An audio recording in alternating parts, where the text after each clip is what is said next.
다음 이제 취득자의 식별을 보겠습니다. 이제 구체적으로 이제 하나하나씩 들어오는데, 취득자는 중요할 게 뭐 그다지 없는데 역취득이라는 게 있습니다. 역취득. 그거 일단 써놓고 강의를 하겠습니다. 취득자 식별은 우리가 이제 결합 참여 기업, 그러니까 취득자하고 이제 피취득자 이제 같이 이제 사업 결합에 이제 플레이어들을 이제 결합 참여 기업이라고 하는데, 다음 중 취득자로 식별하는 방법은 뭐냐면, 주로 현금이나 그 밖의 자산을 이전하거나 부채를 부담하여 이루어진 사업 결합의 경우 현금이나 자산을 이전하는 기업 또는 부채를 부담하는 게 이게 일반적인 사례입니다. 그 다음에 그 지분을 교환할 때는 이제 보통 지분을 발행하는 기업 이제 그 취득자라고 봅니다. 그래서 일반적으로는 우리가 이제 취득자, 피취득자를 실무에서 구분하기가 뭐 대부분 수월합니다. 수월한데 일부 여기 나온 것처럼 역취득 경험이 사례가 있습니다. 역취득의 사례가 뭐냐면, 우리 그 상장회사가 있는데, 코스피하고 이제 코스닥이라는 상장회사가 있는데, 내가 이제 우량 비상장회사예요. 우량 비상장회사인데, 그 상장을 하고 싶어요. 상장하고 싶은데, 상장하게 되면 규제를 많이 받거든요. 상장하면 규제를 많이 받아요. 그래서 규제를 받고 싶지 않고, 상장을 하고 싶고, 이럴 때 이제 역취득을 하게 됩니다. 이제 비상장회사하고 상장회사가 있는데, 실제로 이제 이 회사가 이렇게 인수를 하게 되면, 합병을 하게 되면 합쳐되잖아요. 합쳐가 되면 상장이 이제 폐지되는 거나 마찬가지잖아요. 그러기 때문에 이 회사가, 상장회사가 비상장회사를 취득하는 것처럼 모양새를 꾸며요. 법적 형식으로. 그래서 이런 거를 이제 역취득, 그러니까 얘가 이제 실질 취득자. 우리 이제 기준서에서는 이제 회계상 취득자.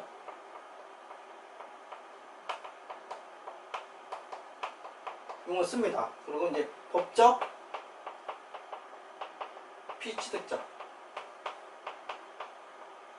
이런 개념을 씁니다. 그래서 역으로 그 형식적으로만 이 회사가 법적 취득자가 되는 거예요.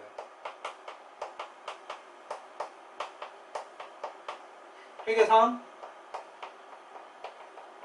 피취득자.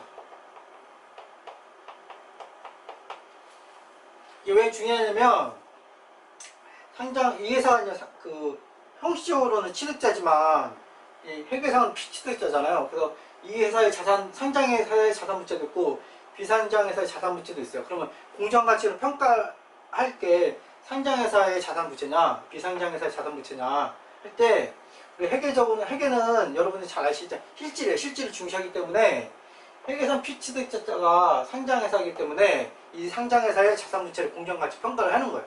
공정가치 평가를 하고, 우리가 이제 재무제표 감사보고서 이런 걸 공시 나갈 때 얘가 법적으로는 취득자지만 실질적으로 회계상 피취득자여서 이 회사의 자산부채를 공정평가를 했습니다. 이런 식으로 이제 나가는 겁니다. 그래서 요거에 이제 이거는 뭐 실제 이제 계산 문제를 나오긴 좀 어렵고요. 계산 문제 나오긴 어렵고, 역취득은 그 이제 이론 문제로 나올 수 있는 가능성이 상당히 높다고 봅니다. 저는.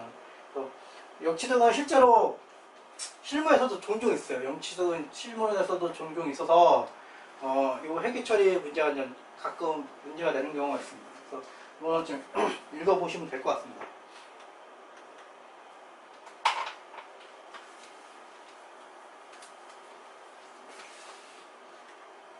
다음 취득일의 결정입니다. 취득일의 결정은 우리가 그 취득일은 피취득자에 대한 지배력을 획득하는 날입니다. 그래서 지배력이라는 개념을 여러분들이 아셔야 되는데, 이 지배력에 대한 개념은 우리가 이제 그 1110호 그 연결재무제표집에서 자세히 나옵니다. 그래서 지배력의 개념도 상당히 중요하고 그때 이제 나올 거고, 지금 하고 있는 거는 1103호 사업결합을 하고 있는 거죠.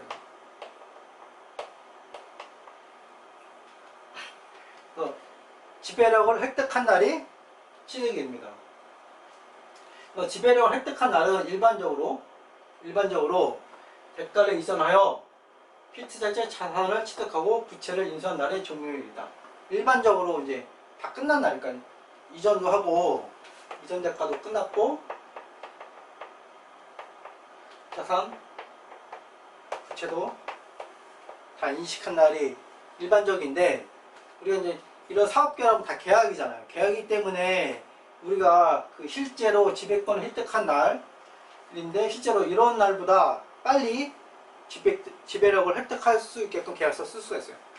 그러니까 이 날짜보다 이 종료한 날짜보다 이른 날짜로 할 수 있거나 늦은 날로 계약서 쓸 수가 있어요. 이건 계약서 쓰기 나름이에요. 그래서 여기 기준서 보면 일반적이라는 말로 썼지 항상 무조건 이런 단어를 안 쓴 거예요. 취득자는 종료일보다 이른 날 또는 늦은 날에 지배력을 획득하는 경우도 있다. 계약서 쓰기 나름입니다.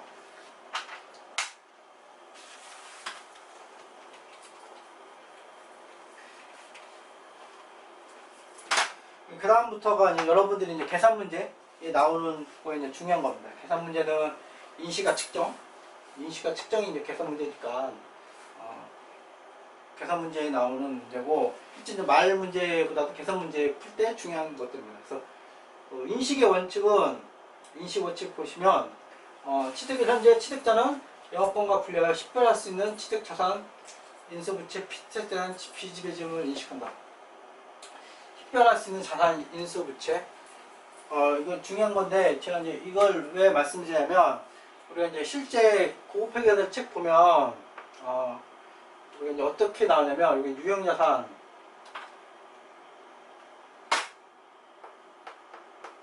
유동자산, 뭐 비유동 자산, 부채 자본이 있습니다. 자본이 있는데 이게 피취득자 재무상태표라고 보면 이 피취득자가 이미 사업결합을 한번 했던 회사예요.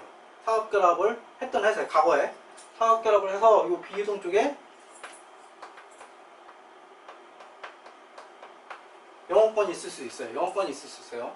그러면 우리가 이제 내가 이제 취득자인데 이 영업권을 가져올 수 있냐 없냐 이런 문제가 있어요.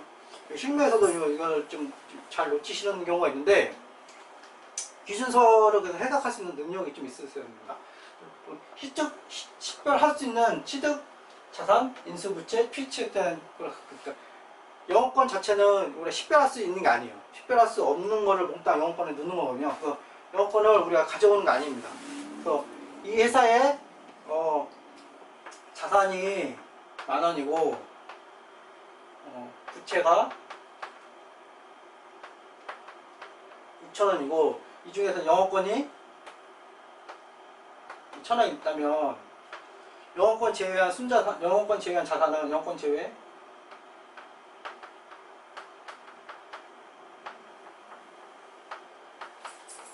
9,000원인 거예요. 그래서 우리가 9,000원이 우리가 인식할 그 대상이 되는 겁니다. 이게 이제 실제 이런 문제는 안 나왔는데 이런 문제도 충분히 그 말 문제라든지 계산 문제로 충분히 나올 수 있는 문제예요. 이런 문제 나오면 뭐 별거, 왜냐면 이게 이 말의 뜻을 여러분들이 정확히 알고 있냐 없냐를 이제 물어볼 수가 있거든요. 그래서 이거는 뭐 시중 교재에 이런 표현이 있냐 없냐가 중요한 게 아니라 여러분들이 이런 기준서에 있는 문장을 해석할 수 있냐 없냐가 중요한 겁니다.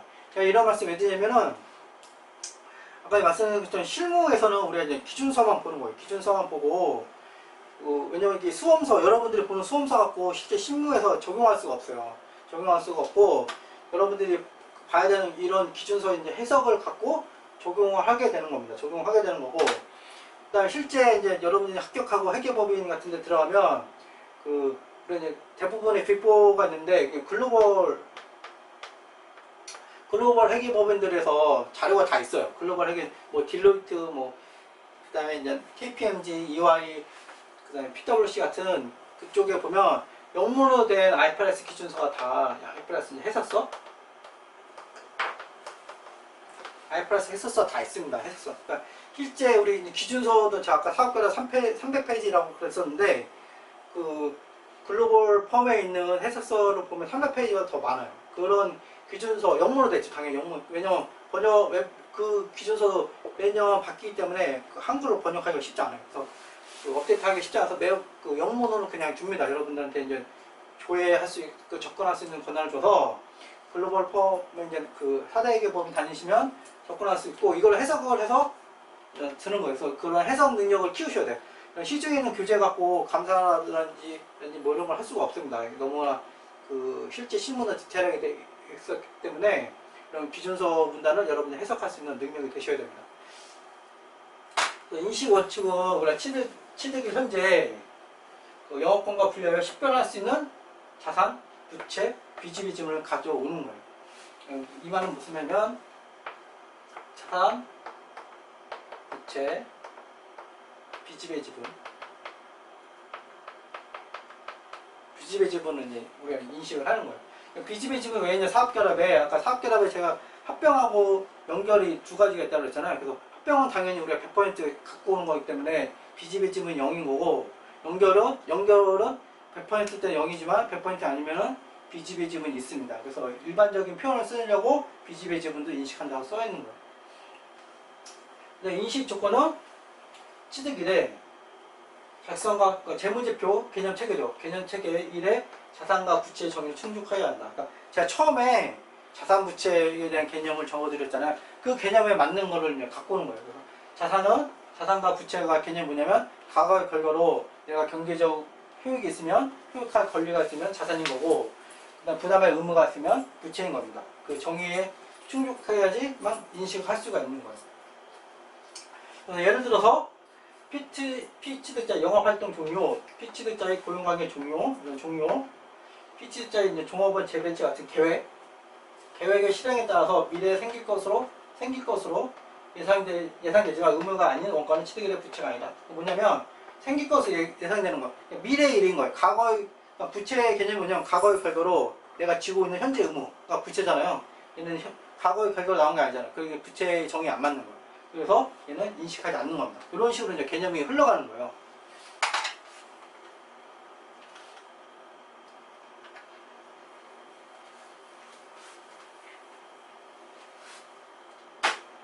그 다음에 처음에 이제 사업 결합을 우리 할 때 사업에 해당되는 걸 이제 인수하는 거고 사업 거래가 아닌 개별 거래들은 이제 사업 결합이 아니라고 그랬잖아요. 그 얘기가 나온 겁니다. 취득법 적용 일환으로 인신유권 충족하려면 식별할 수 있는 자산, 인수 부채는 별도 결과의 거래가 아니라 사업 결합 거래에서 취득자, 피취득자 사이에 교환한 항목의 일부여야 된다. 다시 한번 설명해 준 겁니다.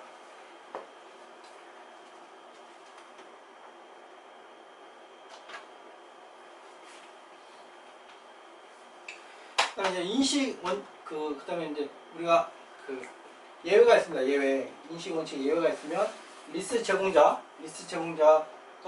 리스에 따라 용역리스, 금융리스를 분류하는 거, 그다음에 보험계약 이런 것도 이제 외우셔야지만 여러분이 할 수가 있는 겁니다.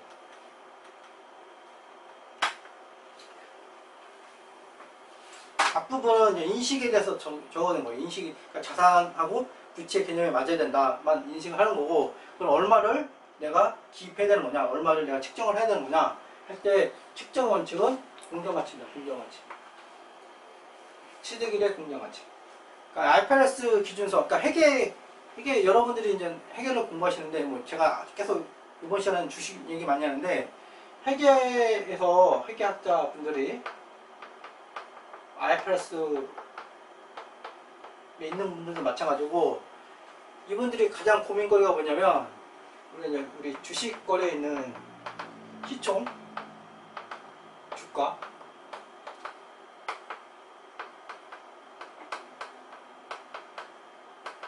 회계정보와 이제 주가의 관계에 대해서 관심이 많아요. 관심이 많아요.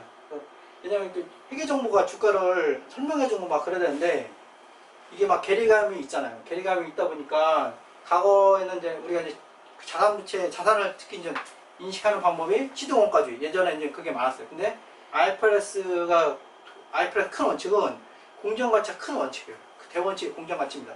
공정가치가 안 될 때 뭐 이런 대체적인 방법을 쓰는 게 그 원칙인 거예요. 공정가치를 왜 쓰냐? 공정가치가 이제 거의 이제 시가에 가까운 개념이잖아요. 시가에 가까운 개념이고 우리가 주가도 거의 시가에 가까운 개념이기 때문에 비슷하게 한번 해보자. 이런 게 회계학자들이 하고 싶은 것 같아요. 처음부터 예전부터 하고 싶은 거고 근데 잘 안 돼서 그런데 이제 공정가치가 기본적인 원칙이라고 보시면 됩니다. 공정가치를 취득하는 거고 근데 영업권이라는 거는 공정가치를 구할 수 없기 때문에 우리가 자녀로 구할 수 있는 거예요. 그 다음에 이제 또 하나 좀 주의할 거는 비지배 지분인데 비지배 지분도 공정 가치로 우리가 이제 할 수가 있어요. 아니면 비례적으로 할 수가 있고 옵션입니다. 옵션. 그러니까 비집의 지분은 우리가 이제 공정 가치를 우리가 이제 상장회사를 우리가 이제 인수한다. 그럼 상장회사의 주가가 이미 있기 때문에 상장회사를 우리가 상장회사에 90% 인수한다. 근데 10%가 이제 비집의 지분이 되는 거예요. 10% 비집의 지분이 되는 거고, 어떤 이 회사의 이제 공정가치 비집의 지분을 특정 평가하는 방법을 했더니 주가가 단위당 뭐 10,000원이다. 그러면 이런 주가 10,000원을 곱해서 공정가치 구하는 거. 이런 방법을 해도 되고, 일반적으로는 피취득자의 자산, 순자산 공정가치에 비집의 지분을 곱해서 양보를 하게 됩니다. 실제 실무에서는 이 부분을 많이 합니다. 공정가치 따로 안 하고 비례적인 목으로 하게 됩니다. 여러 가지 이유가 있겠지만 실제 공정가치 평가하는 거는 공정가치는 바로 나오는 거 아닙니다. 이거는 이 순자산, 이거는 이제 자산, 피취득자의 자산하고 부채를 구하면 자동으로 나오는 거잖아요. 피취득자 자산금액, 부채금액, 그 다음에 지분율이 비집의 지분이 나오는 거고, 이 공정가치는 또 한 번 공정가치 또 하는 거예요. 또 한 번 한다는 소리는 뭔가를 투입해야 된다는 거고 비용이 들어가는 거예요. 그러니까 수수료가 이건 또 돌아가요. 그래서 회사들이 공정가치를 하기가 쉽지 않습니다.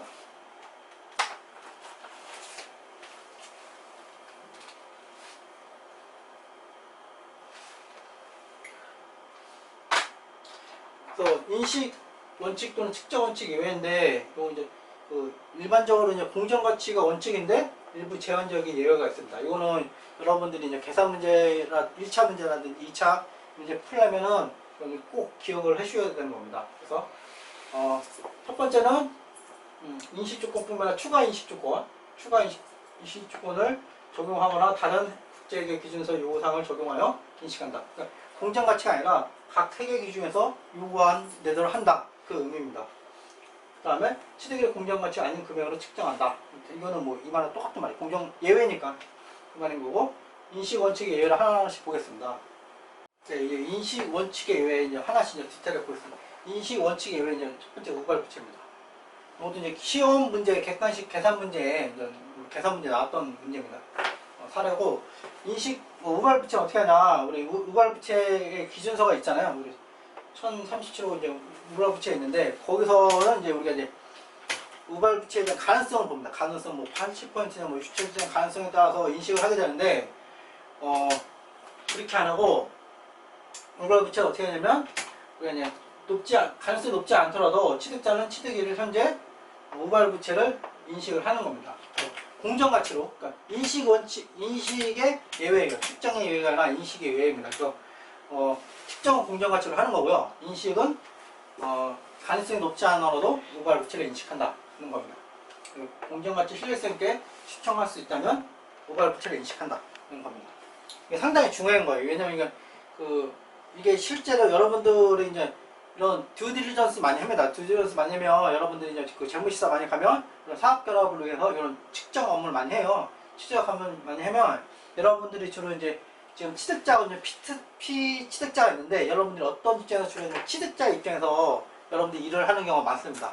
취득자 입장에서 일을 많이 하고, 취득자의 입장에서는 피취득자의 그 순자산을 낮춰야지만 인수 금액을 이제 낮출 수가 있잖아요. 그래서 여러분들이 이런 우발부채 같은 거를 많이 이제 그 취득자 쪽에서 많이 요구를 합니다. 이런 우발부채성 있는 거를 많이 인식하게끔. 그래서 이건 이제 취득자한테 유리한 거죠.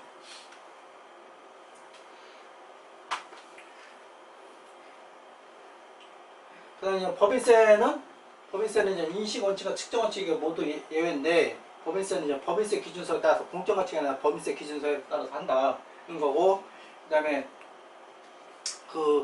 여기는 제가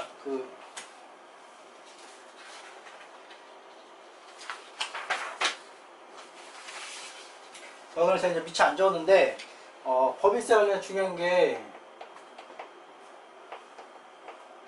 아까 제가 말씀드린 것처럼 공정가치는 다 세후 개념으로 된다는 거고, 또 하나는 이게 우리 이제 그 다음에 적격합병으로 세무상 세법을 좀 아셔야 되는데, 적격합병으로 인해서 피취득자의 결승금을 가져오는 경우가 있어요. 뭐냐면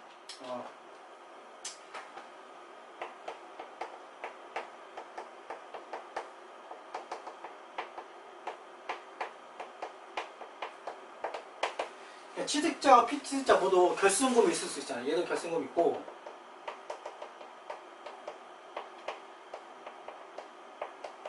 얘도 결승금이 있는 거예요. 결승금이 있는데 사업결합으로 인해서 결승금이 이제 그 해소될 수 있는, 해소될 가능성이 있는 거예요. 해소 가능성. 그럼 우리가 이제 이연범세 자산을 인식해주죠. 그러면 결승금이 향후 이제 미래에서도 줄여드는 역할을 하니까. 그 다음에 얘도 똑같이 해소 가능성이 있는 거예요. 해소 가능성이 있고,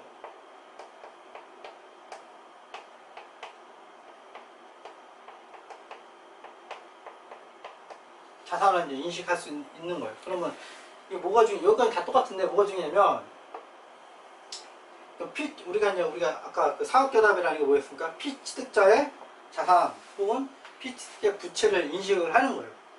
그러면 얘는 이 이연범세 자산은 피취득자의 자산이니까 인식할 수가 있는 거예요. 사업결합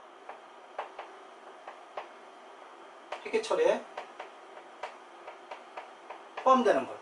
근데 그 얘는 이제 이연범세 자산은 취득자잖아요. 취득자의 자산이잖아요. 자산이기 때문에 그 피취득자의 그 자산 부채 아니기 때문에 해당이 안 돼요. 해당이 안 되고, 얘는 뭐냐? 이전 대가에 포함되냐 안 되냐? 포함됩니까 안 됩니까? 이렇게 가는 거예요. 이전 대가라는 건 뭡니까? 이전 대가는 건 피취득자한테 줘야 되잖아요. 그러니까 피취득자에 줘야 되는 거니까 이전 대가가 당연히 안 되겠죠. 그렇기 때문에 취득자의 결승금을 의해서 이연범세 자산을 인식할 수가 있습니다. 인식할 수 있는데 얘는 사업결합 회계 처리가 아니라 그냥 별도 회계 처리로 가는 거예요. 요거 이제 좀 중요한 겁니다.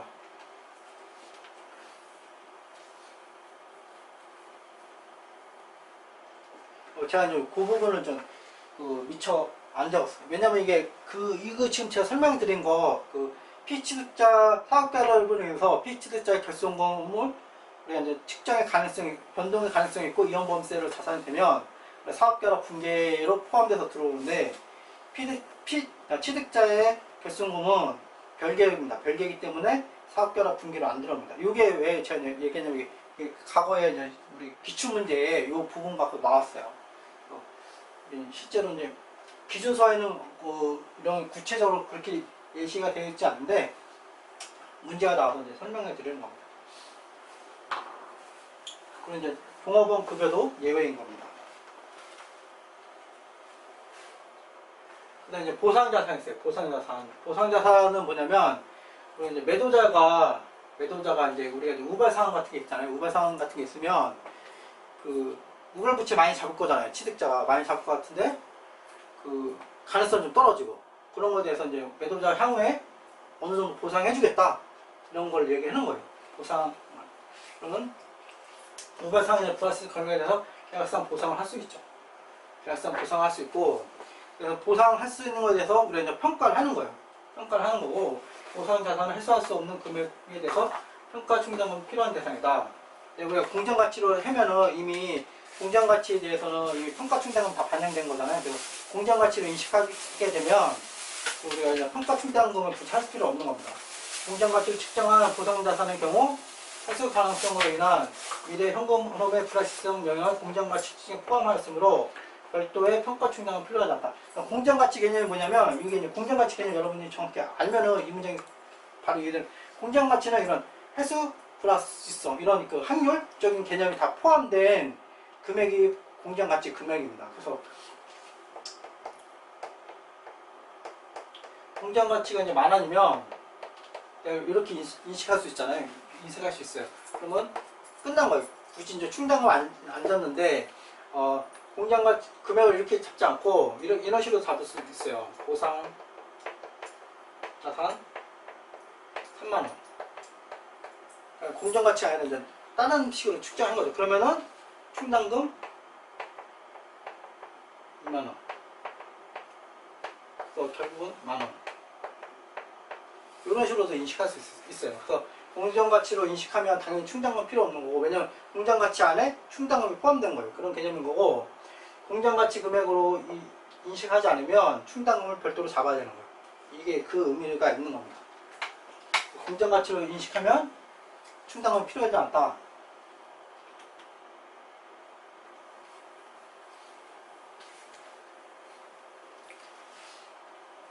그 다음에 리스입니다.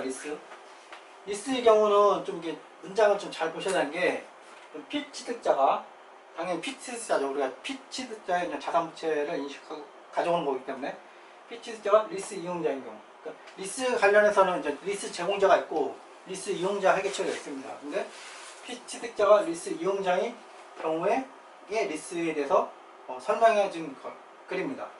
리스 제공자가 아닌 거죠. 그러니까 이 문단은 리스 제공자는 해당이 안 되는 거예요. 이런 의미가 있는 거고, 리스 이용자인 경우는 16호에 따라서 리스에 대해서 인식을 한다 하는 거고, 다음과 같은 경우는 리스 부채를 인식하지 않는다. 이게 취득일 기준인 거예요. 취득일 기준. 그러니까 취득일 기준으로 리스를 다시 인식한 겁니다. 취득자는 취득한 리스가 취득일의 새로운 리스인 것처럼 나머지 리스를 현재 가치로 리스 부채를 측정한다. 다시 측정하는 거예요. 리스 취득일에 리스 취득일이다. 실제 사업결합 취득일에 리스 부채를 다시 측정하는 겁니다. 취득자는 리스 부채와 같은 금액으로 사용권 자산을 측정하되 시장 조건과 비교하여 유리하거나 불리한 조건이 있다면 이를 반영하기 위해 조정한다. 유리한 조건은 순자산을 높여주기 때문에 플러스인 거고, 불리한 조건은 순자산을 낮춰주기 때문에 마이너스인 거예요. 이런 개념인 거고, 이 개념을 좀 말씀을 드리면, 리스가 이제 그 1116호인데 이게 2019년부터 아마 이제 적용이 되잖아요. 이런 개념입니다. 리스가 처음, 우리가 이제 중급회계 내용인데, 리스가 최초로 인식하게 되면, 우리가 딴 거 하나도 없고 고정 리스를만 있다 보면 사용권 자산하고 리스 부채하고 처음에 똑같아지는데, 우리가 이제 그 다음에 이제 리스 사용권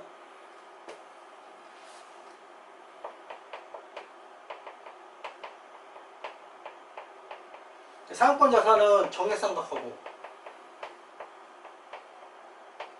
리스 부채는 유효자율,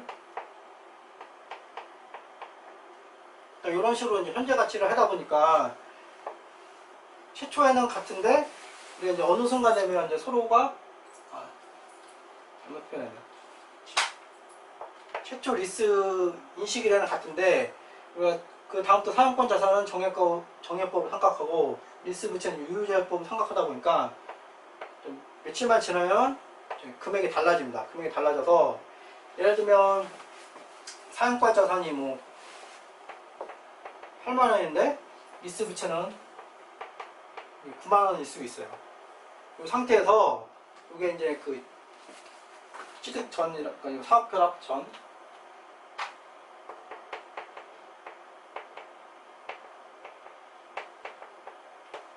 사업결합 전인 거예요. 그럼 이 얘기는 취득일에 새로운 리스인 것처럼 리스 부채를 측정한다잖아요. 리스 부채를 측정하는 거예요. 그러면 리스 부채 측정했더니 얘가 10만원이 되는 거예요. 10만원. 10만원 되면 어떻게 됩니까? 측정했어. 그 다음에 리스 부채 같이 사용권 자산을 측정한 거예요. 그러면 사용권 자산이 얼마 됩니까? 10만원 되는 거예요. 10만원. 10만원 돼서 자산은 2만원 늘었고 부채는 만원 늘었잖아요. 그래서 순자산이 만원 늘은 거예요. 그게 이 얘기입니다. 또 제가 이거 자세히 설명하는 이유는 기출문제에 나왔어요. 그래서 이 말의 의미를 딱 보면 잘 와닿지 않는데 이 문제로 나왔습니다.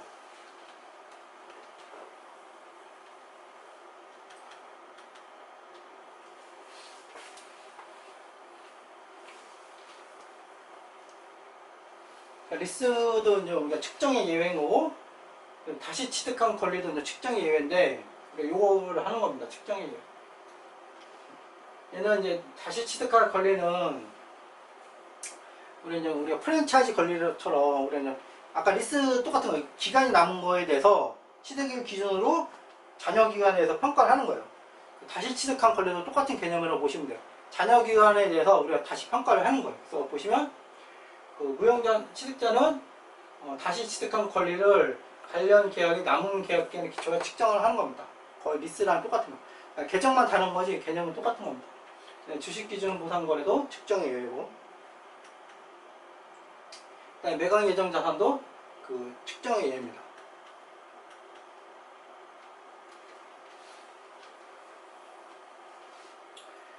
우리가 이제 앞에까지 했던 게 자산 부채를 한 거고, 자산 부채를 공정가치로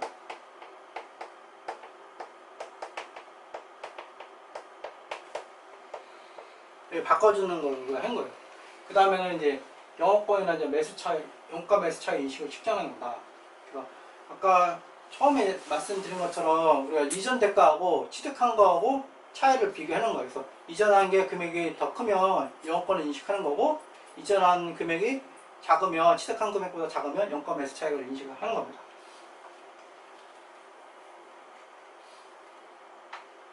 그래서 1번에 보면 이제 우리가 이제 취득한 거 있잖아요. 우리가 자산 인수 부채 하고, 그다음에 이제 이전한 거 보면 이전 대가 준 거, 그다음에 그 비지배 지분 금액 단계적으로 하는 거는 공정 가치.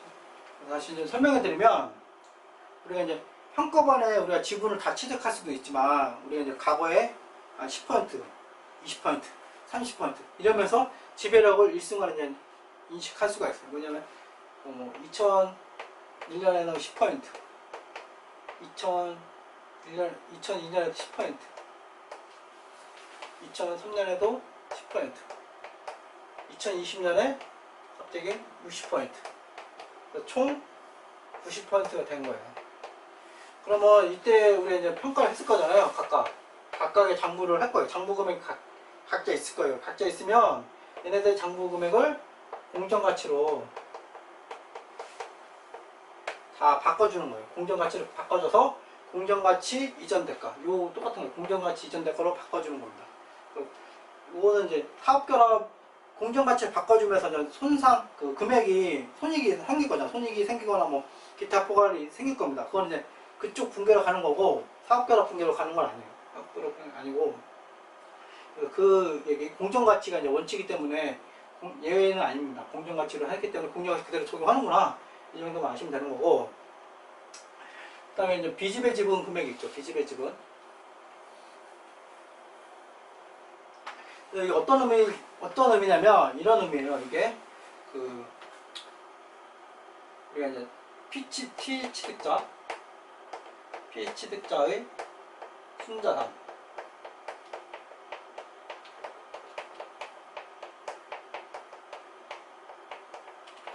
자산 빼기 부채의 공정가치,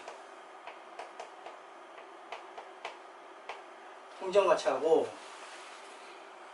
플러스 영업권, 또 마이너스 영가 매수 차익.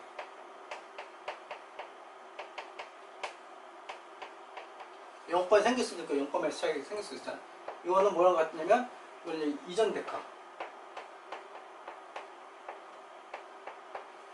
그 전에 했던 거 포함해서 이전 대가, 여기 가하고 다음에는 하, 그 다음에 비지배 지분,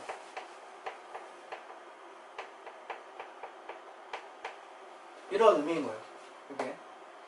그래서 이게 어떤 의미냐면, 그 비지배 지분이 우리가 이제 공정가치를 할 때가 있고,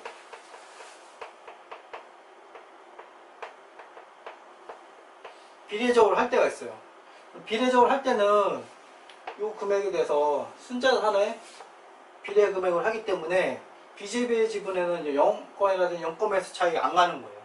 그런데 비지배 지분을 공정가치로 포함하면 이 영업권의 일부는 비지배 지분 겁니다. 이 개념이 되게 중요한 겁니다. 그래서 그 비지배 지분을 공정가치로 측정하면 영업권이 비지배 지분 몫이 있다, 이런 개념도 알고 계셔야 됩니다.